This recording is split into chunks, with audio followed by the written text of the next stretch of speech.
kau jadikan hidupku berarti. Haleluya, glory. Terima kasih untuk kasih setiamu Tuhan, kau selamatkan kami. Kami yang hina kau jadikan mulia. Kami yang ada dalam kegelapan kau pindahkan kepada terangmu yang ajaib. Kau selamatkan kami dengan kasih-Mu Tuhan. Terima kasih Tuhan, kau baik, kau sungguh baik, kau sangat baik, rahmat baik. Tak pernah habis-habisnya rahmat-Mu bagi kami. Kamilah orang yang menerima belas kasihan-Mu Tuhan. Kamilah orang yang menerima kemurahan hati-Mu. Terima kasih Tuhan, bahwa kami memuji-muji-Mu, menyembah-Mu, hidup dalam hadirat-Mu selama-lamanya Tuhan. Terima kasih Bapa, kami mau mendengarkan firman-Mu. Berfirmanlah, berbicaralah kepada kami setiap pribadi lepas pribadi. Buat kami mengerti apa yang menjadi isi hati-Mu Tuhan. Dalam nama Yesus, kendalikan setiap kami yang ada di tempat ini. Segala kuasa-kuasa yang coba mengganggu kami di tempat ini, roh najis, kuasa-kuasa kutuk-kutuk keturunan, sakit, penyakit, dan kelemahan tubuh yang coba mengganggu di tempat ini, panah api roh jahat, tipu daya roh iblis, segala kuasa-kuasa itu dalam nama Yesus dan oleh kuasa darah Yesus kami patahkan, kami hancurkan kuasanya di dalam nama Yesus yang berkuasa. Segala intimidasi roh jahat kami patahkan, kami hancurkan dalam nama Yesus. Terima kasih Bapa, pimpin kami Roh Kudus, kuasai setiap kami. Berfirmanlah kepada kami Tuhan, teguhkan firman-Mu dengan tanda-tanda yang ajaib. Nyatakan isi hati-Mu, karena firman mulai mengubahkan kami, menghibur kami, memperbaharui kami, menyembuhkan kami. Terima kasih Bapa, dalam nama Yesus kami berdoa, kami mengucap syukur dan kami percaya. Sama-sama kita katakan amin. Puji nama Tuhan. Silakan duduk Bapak Ibu Saudaraku sekalian. Haleluya, shalom. Sekali lagi shalom. Haleluya, ada sukacita, amin. Bapak Ibu Saudaraku sekalian, hari ini kita akan terjamuan kudus. Ya, kita mengingat betapa Tuhan itu mengasihi kita. Dia korbankan dirinya untuk selamatkan kita, amin. Ya, diselamatkannya kita, dipindahkannya kita dari gelap kepada terangnya yang ajaib. Dengan apa? Dengan nyawanya sendiri, dengan darahnya yang kudus. Haleluya. Itu sebabnya kita memandang diri kita itu harus berbeda Bapak Ibu. Betapa kita ini pribadi yang sangat berharga di mata Tuhan. Amin saudaraku. Amin. Haleluya. Siap mendengarkan firman Tuhan? Amin. Matius 13 ayat 45 dan 46 saja. Haleluya. Matius 13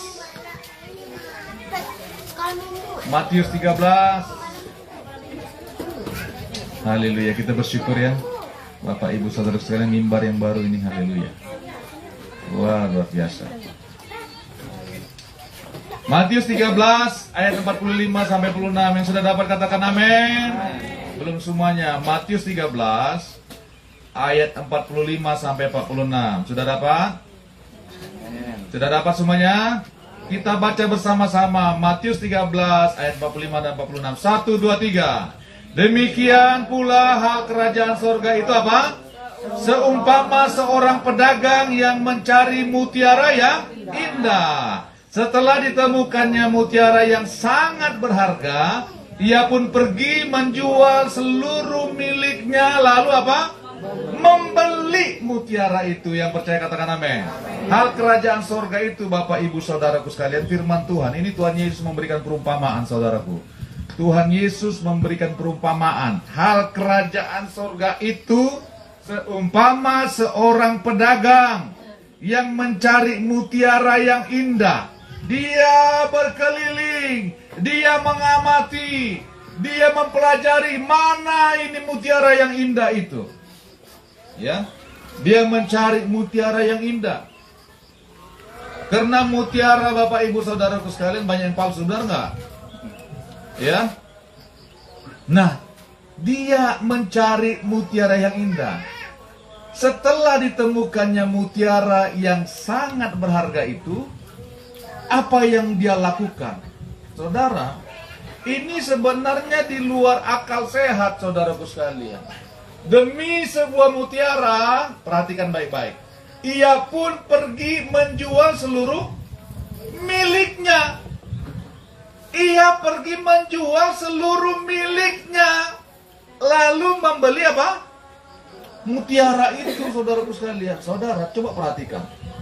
Pernah nggak saudara menginginkan sesuatu barang, ya, kemudian saudara jual semuanya? Tanah dijual, rumah dijual, cincin dijual, haleluya, gelang dijual, untuk mendapatkan satu barang. Tuh. Tapi Tuhan memberikan perumpamaan yang seperti itu loh, saudaraku sekalian. Kita bisa bayangkan betapa berharganya mutiara ini. Betapa berharganya, tidak bisa berarti dibandingkan dengan apapun dalam kehidupan orang itu, saudaraku sekalian. Tidak bisa dibandingkan dengan apapun. Ketika dia mendapatkan mutiara itu, wow, inilah barang yang sangat berharga, yang nilainya dalam kehidupan saya tidak bisa dibandingkan dengan apapun juga. Benar nggak, saudaraku? Kenapa nggak bisa dibandingkan dengan apapun juga? Semua dijualnya untuk mendapatkan mutiara ini. Wow, luar biasa. Kalau dia seorang pengusaha yang sangat besar, dia jual semua sahamnya. Dia jual semua sahamnya, saham. Dia jual semua surat berharganya, saudaraku sekalian, untuk mendapatkan mutiara yang sangat berharga ini. Berarti bagi dia, mutiara ini nggak ternilai harganya. Benar nggak, saudaraku? Iya, saudaraku sekalian. Berarti betapa hebatnya ini mutiara. Sampai dia melepaskan semua miliknya. Sampai dia melepaskan miliknya. Wow. Luar biasa. Betapa berharganya mutiara. Saudara, coba perhatikan baik-baik. Perhatikan baik-baik. Dia berkeliling. Dia mencari kemana-mana mutiara yang indah. Dicarinya. Diamatinya. Dilihatnya. Dipelajarinya. Di mana tempatnya. Begitu ketemu mutiara itu, saudaraku sekalian, dia tidak tunggu lama-lama lagi.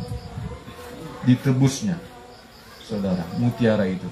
Beli artinya apa? Menebus.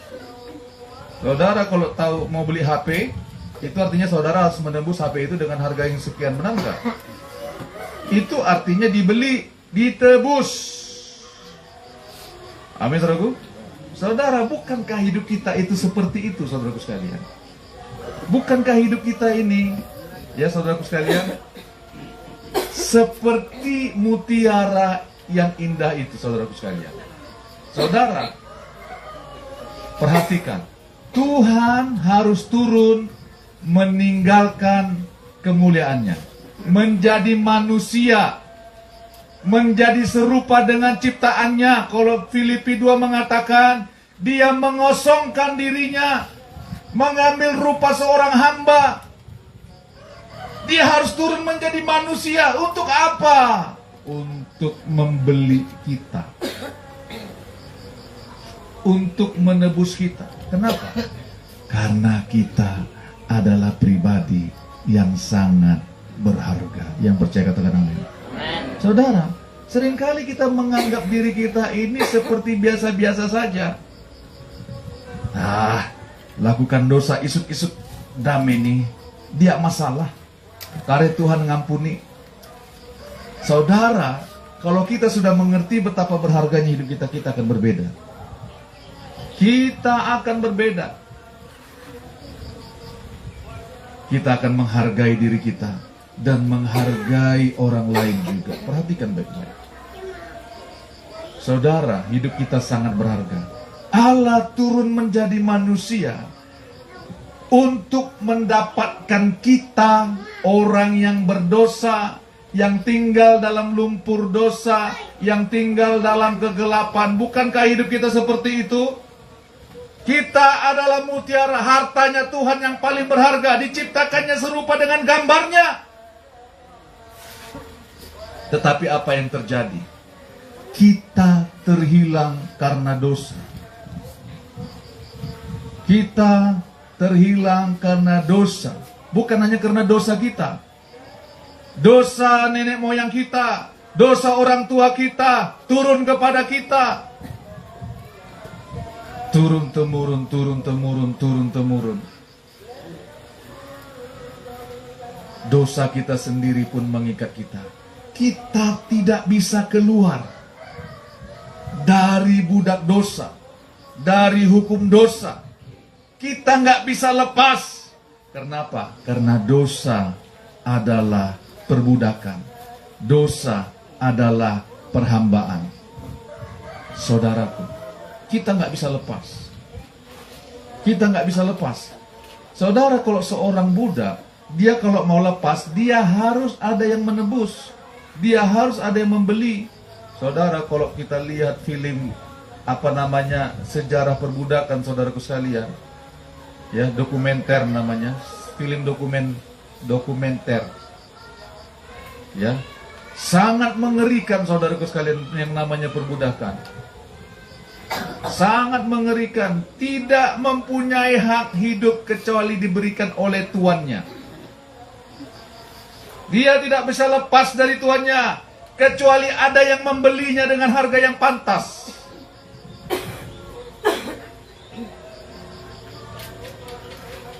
Bukankah hidup kita dulu begitu? Kita mau lepas dari dosa, dari cengkeraman setan karena dosa, nggak bisa. Nggak bisa. Aku nggak mau lagi hidup seperti ini. Aku nggak mau sakit. Tapi nggak bisa lepas, saudaraku sekalian. Banyak orang frustasi, banyak orang mengeluh karena keadaannya, tapi nggak bisa lepas. Datang ke dokter, psikiater, datang minum obat apapun juga, tidak bisa lepas. Kenapa? Karena belum ada yang menebusnya. Saudara, kitalah mutiara yang berharga itu. Kitalah mutiara yang berharga itu. Penebus kita adalah Allah sendiri. Dia harus turun menjadi manusia untuk menyelamatkan kita. Itu sebabnya Tuhan, firman Tuhan mengatakan, Yohanes 3:16, karena begitu besar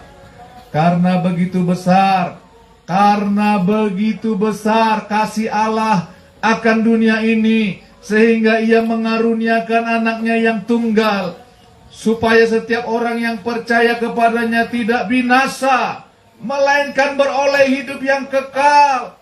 Itu sebabnya Tuhan harus turun menjadi manusia. Orang lain mengatakan, apa Tuhan kamu itu, Tuhanmu itu manusia saja kok disembah. Ya, dia harus menjadi manusia untuk mengorbankan dirinya, menggantikan kita. Untuk menebus kita, menggantikan kita dengan harga, yaitu nyawanya sendiri. Dialah yang harus menebus kita, membeli kita, saudaraku sekalian. Supaya apa? Supaya dosa, supaya kutuk tidak berkuasa lagi atas kehidupan kita. Yang percaya katakan amin. Itu sebabnya dia datang menjadi manusia. Wow. Amin, saudaraku. Amin. Karena penyakit kita lah yang ditanggungnya, penderitaan kita lah yang dipikulnya. Dia datang ke muka bumi ini. Di tubuhnya dipikulnya semua penderitaan kita. Dia harus mencurahkan darahnya. Kalau orang zaman dulu kalau meminta pengampunan dosa atau beribadah kepada Tuhan, harus ada darah yang ditumpahkan. Tetapi apa yang terjadi? Manusia tidak bisa lepas dengan darah yang lain, dengan darah domba, dengan darah kambing, dengan darah lembu, dengan darah merpati. Gak bisa lepas. Tetapi harus juru selamat. Allah sendiri turun menjadi manusia untuk menyelamatkan kita orang yang berdosa ini. Saudara, di mana hidup kita dulu? Bukankah kita dalam lumpur kegelapan? Kita mutiara yang berharga, tetapi kita ada di dalam lumpur. Tapi Tuhan datang mengangkat kita, menebus kita. Kita dulu milik kegelapan, kita dulu milik dosa, tapi Tuhan tebus, diambilnya kita, dibelinya kita dengan harga yang lunas. Dibersihkannya hidup kita. Dulu kita adalah mutiara yang compang-camping, benar nggak? Yang nggak ketahuan bernilai, atau enggak? Tetapi Tuhan bersihkan kita, sehingga kita bercahaya, menjadi mutiara yang bercahaya. Saudara, coba lihat, perhatikan wajah kita setelah di dalam Tuhan. Perhatikan, nanti pulang dari sini, lihat kaca di rumahnya masing-masing. Setelah aku di dalam Tuhan, ambil foto yang 5, 8 tahun atau 10 tahun yang lalu. Nanti ambil cermin, bandingkan. Saudara pasti terkaget-kaget. Ya ampun, ternyata dulu aku seperti ini wajahku. Oh Tuhan, terima kasih. Tuhan ubahkan. Coba wajah kita coba bersinar. Coba dulu lihat muka wajah Bapak Ona itu. Coba. Semakin bercahaya. Wajah Pak Ranto, coba. Saya ingat sekali waktu kami kunjungi di sini. Waduh. Sekarang wajahnya bercahaya. Wajah Ibu Ranto juga. Ya. Ini bukan mengangkat-ngangkat. Bukan. Memang itu kenyataannya. Coba lihat wajah Mama Cecil itu. Dulu saudara jangan coba-coba menantang dia. Ya, jangan laptop aja dibantingnya. Coba kesaksiannya waktu dulu itu. Aduh, sekarang coba penuh kelemah lembutan. Haleluya. Wajah Ibu Robi, saudaraku sekalian, itu jangan saudara pandang seperti sekarang ini. Ya, jahat. Oh dulu, kalau melihat orang itu, saudara kalau kesinggung dikit, woi, harimau lewat. Ya, coba perhatikan wajah-wajah kita. Coba perhatikan.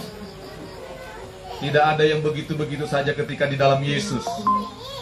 Mutiara itu diambil Tuhan dan bersinar-sinar. Amin. Ya. Coba lihat wajah Ibu Teras itu. Ketika pakai kacamata, dia kacamata yang warna hitam itu. Bingkainya warna hitam itu. Kayak anak umur 30 tahun. Waktu kami baru ketemu itu, saudaraku sekalian, aduh, hei. Tetapi sekarang coba, betapa beruntungnya Pak Kris. Haleluya, amin. Kitalah mutiara itu.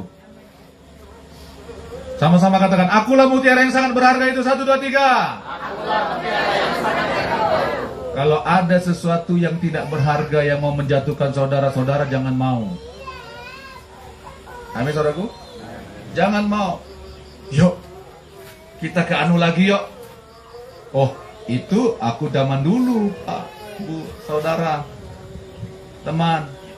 Sekarang tidak lagi.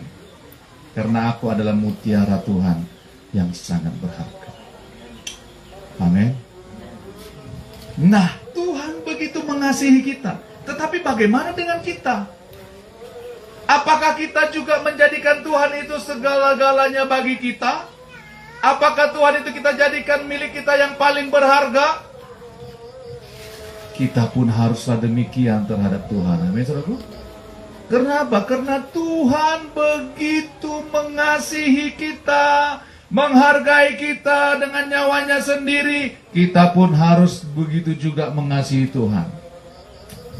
Amin, saudaraku. Ada seorang yang bernama Paulus, saudaraku sekalian. Nih, dia ini seorang yang sangat terpandang. Seorang muda yang sangat terpandang. Dia ketika masih muda, dia sudah masuk ke dalam lingkaran petinggi-petingginya ahli Taurat, saudaraku sekalian. Di bangsanya. Dia orang yang sangat terpandang, orang yang berpengaruh.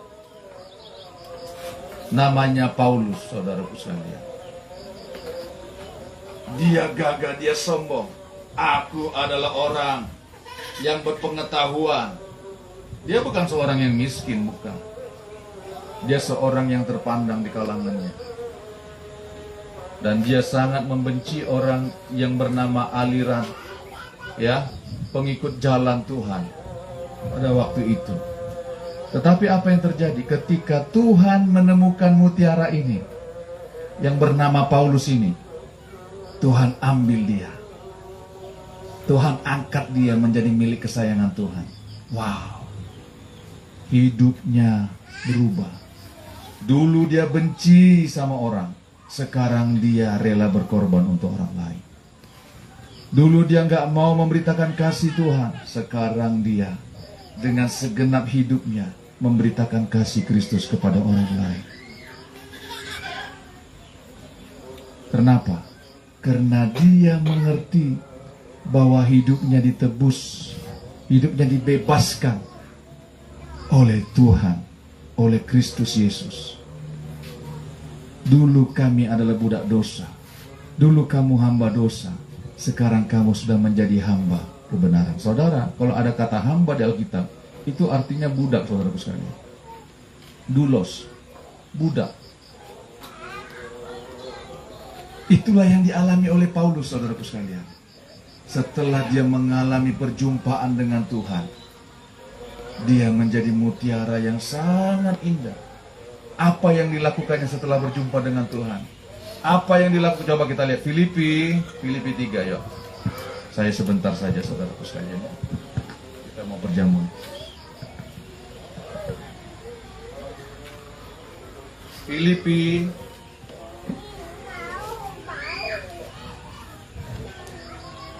3. Haleluya. Filipi 3. Sudah dapat Filipi 3? Filipi 3 mulai ayat 7.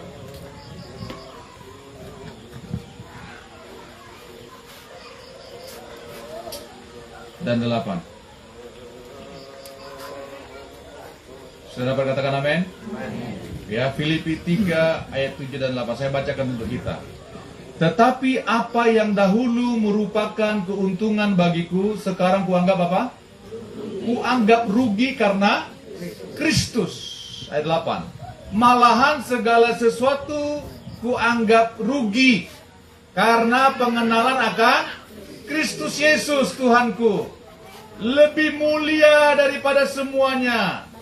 Oleh karena dialah aku telah apa? Oleh karena dialah aku telah melepaskan semuanya itu dan menganggap sampah supaya aku memperoleh apa? Kristus. Oleh karena Kristuslah aku melepaskan semuanya itu dan menganggapnya sampah.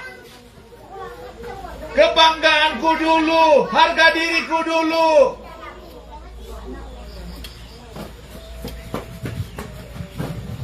Apa yang dikatakan orang lain tentang aku dulu,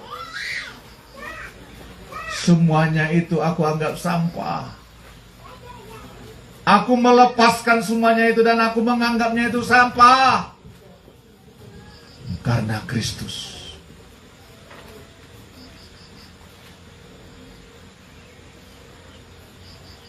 Karena Kristus.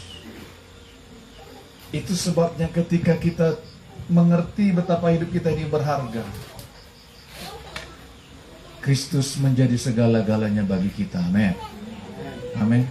Gak ada yang lain. Tuhan. Itulah seperti yang dibilang Ibu Robi tadi. Sampai Tuhan panggil aku mau melayani Tuhan. Amin, saudaraku. Karena hidup ini begitu singkat saja. Apa yang merupakan keuntungan bagiku dulu, itu kuanggap rugi karena pengenalan akan Kristus. Lebih lagi daripada itu semua. Tidak ada artinya apa-apa. Amin, saudaraku. Firman Tuhan bilang, apa gunanya seorang memperoleh seisi dunia, tapi ia kehilangan nyawanya? Dapatkah ia menggantikan nyawanya itu? Nih, Matius 16 saya bacakan untuk kita. Matius 16 ayat 26. Ya. Mulai ayat 24 saya bacakan untuk kita. Matius 16 ayat 24. Mulai ayat 24. Lalu Yesus berkata kepada murid-muridnya, setiap orang yang mau mengikut aku, ia harus menyangkal dirinya, memikul salibnya dan mengikut aku. Karena barang siapa mau menyelamatkan nyawanya, ia akan kehilangan nyawanya. Tetapi barang siapa kehilangan nyawanya karena aku, ia akan memperolehnya.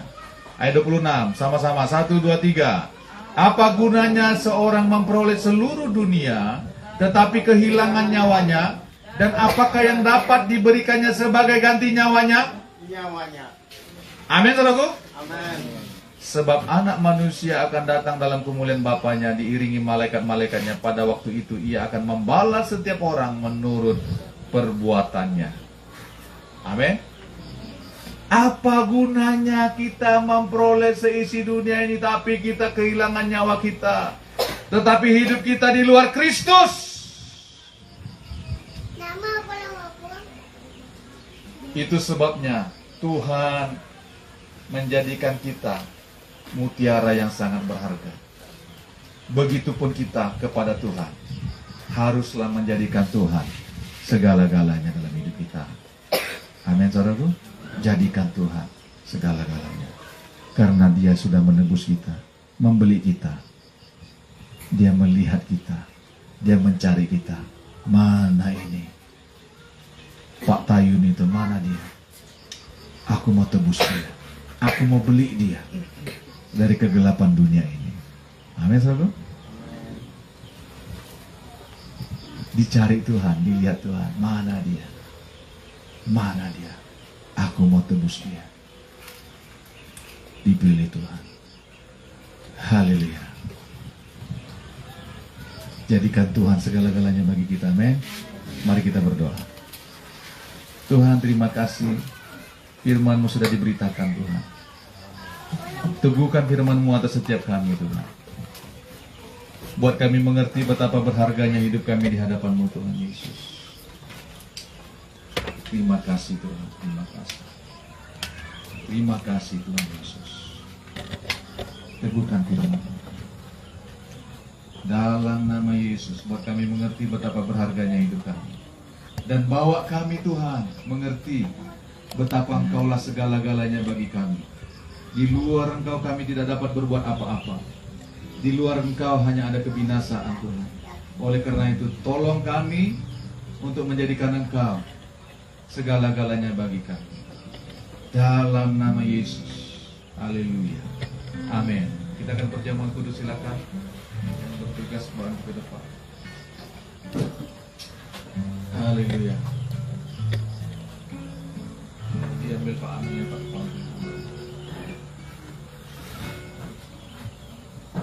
Gembala sini, gembala. Ya, Tuhan, kami mau perjamuan kudus memperingati pengorbanan-Mu, Tuhan. Urapi Tuhan Yesus roti dan anggur ini.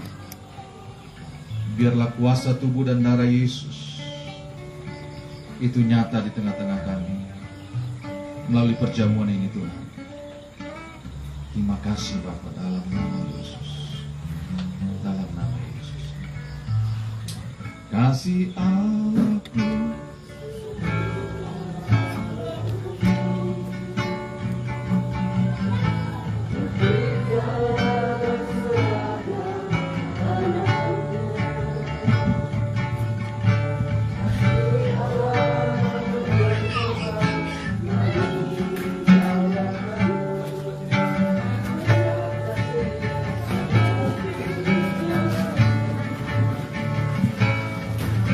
kasih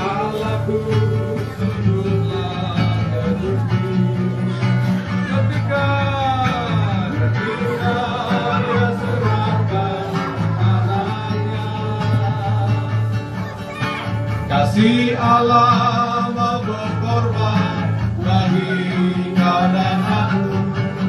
Tak ada kasih seperti kasih-Mu. Bersyukur, bersyukur, bersyukur, bersyukurlah, bersyukur karena kasih setia-Mu. Ku sembah, ku sembah, ku sembah dan ku sembah karena hidupku, ku sembah kau. Bersyukur, bersyukur, bersyukurlah, bersyukur karena kasih setia-Mu. Ku sembah, ku sembah, ku sembah dan ku sembah selama hidupku, ku sembah kau Tuhan. Bersyukur, bersyukur.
Mengkoreksi diri kita, karena firman Tuhan mengatakan demikian. Jadi barang siapa dengan cara yang tidak layak makan roti atau minum cawan Tuhan, ia berdosa terhadap tubuh dan darah Tuhan.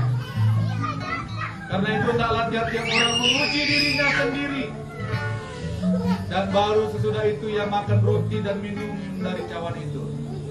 Karena barang siapa makan dan minum tanpa mengakui tubuh Tuhan, ia mendatangkan hukuman atas dirinya. Sebab itu banyak di antara kamu yang lemah dan sakit, dan tidak sedikit yang meninggal. Karena itu kita harus memperhatikan diri kita. Kita harus mengakui tubuh dan darah Tuhan yang telah menebus kita. Kita harus menguji diri kita. Jangan biarkan ada sesuatu pun yang menghalangi kita untuk menyatu dengan tubuh dan darah Yesus.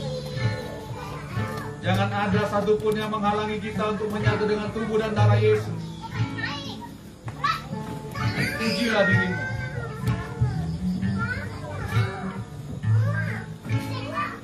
Mari kita angkat roti tinggi-tinggi di atas kepala kita. Angkat roti tinggi-tinggi.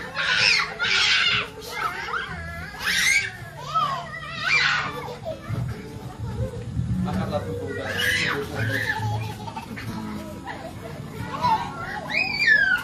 sebab apa yang telah kuteruskan kepadamu telah kuterima dari Tuhan, yaitu bahwa Tuhan Yesus pada waktu malam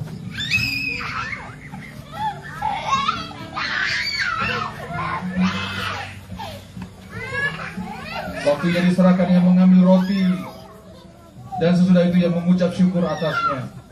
Ia memecah-mecahkannya dan berkata, inilah tubuhku yang diserahkan bagi kamu. Perbuatlah ini menjadi peringatan akan aku. Percayakan kau roti ini melambangkan tubuh Kristus? Mari kita makan tubuh Kristus. Dalam nama Yesus yang berkuasa. Dalam nama Yesus. Di tubuhmu Tuhan, kau memikul semua penderitaan dan sakit kami Tuhan. Terima kasih Tuhan. Angkatlah anggur itu tinggi-tinggi. Demikian juga ia mengambil cawan sesudah makan lalu berkata, cawan ini adalah perjanjian baru yang dimeteraikan oleh darahku. Perbuatlah ini setiap kali kamu meminumnya menjadi peringatan akan aku. Tuhan, kami mengangkat anggur ini melambangkan darah-Mu Tuhan Yesus, yang menyucikan kami, menebus kami dari dosa dan kutuk, membebaskan kami dari perbudakan dosa. Kami mengakui bahwa darah-Mu telah tercurah untuk kami, dan kami mau menyatu dengan darah Yesus. Dalam nama Yesus, mari kita minum anggur itu. Dalam nama Yesus, kami minum darah Yesus. Mari naikkan syukur kita kepada Tuhan. Haleluya, haleluya, haleluya,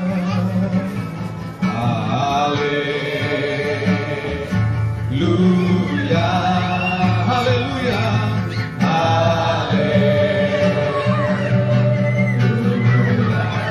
Oh, haleluya.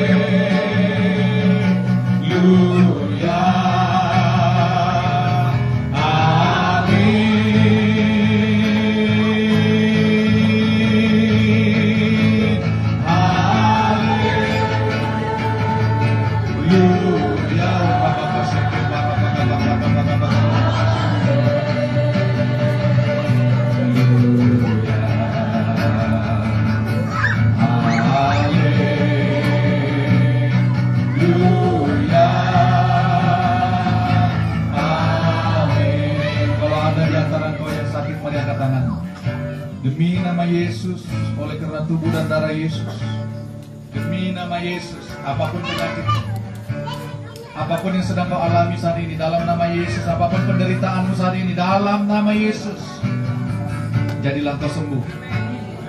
Demi nama Yesus yang berkuasa, demi nama Yesus yang berkuasa, jadilah kau sembuh. Dan engkau mengalami kelegaan dalam nama Yesus. Sembuhlah, sembuhlah, sembuhlah, sembuhlah, sembuhlah. Sembuh dalam nama Yesus. Jadilah kau sembuh. Apapun penyakit itu, apapun penderitaan itu, demi nama Yesus. Demi nama Yesus, oleh tubuh dan darah Yesus, jadilah kau sembuh. Dalam nama Yesus. Dalam nama Yesus. Terima kasih Bapa, terima kasih. Turunkan tangan, percaya. Terima kasih Tuhan untuk tubuh dan darah-Mu. Terima kasih sekali lagi untuk pengorbanan-Mu. Dalam nama Yesus kami bersyukur kepada-Mu. Haleluya. Sama-sama kita katakan amin. Tuhan Yesus memberkati. Haleluya. Saya kembalikan.